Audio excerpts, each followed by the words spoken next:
amiga kag mga amigo, ari naman ako diri sa lugar nyo para magpayom, mapakadlaw sa inyo.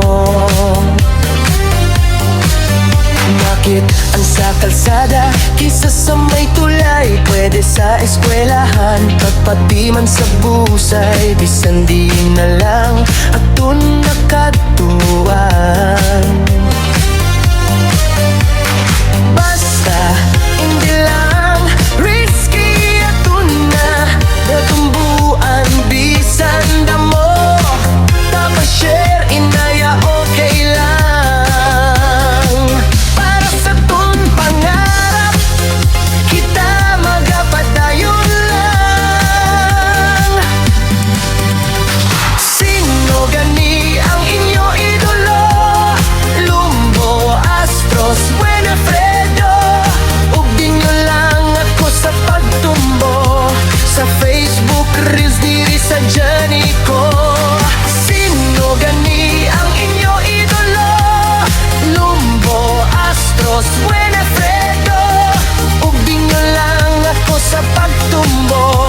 Sa Facebook Reels para sa handom ko.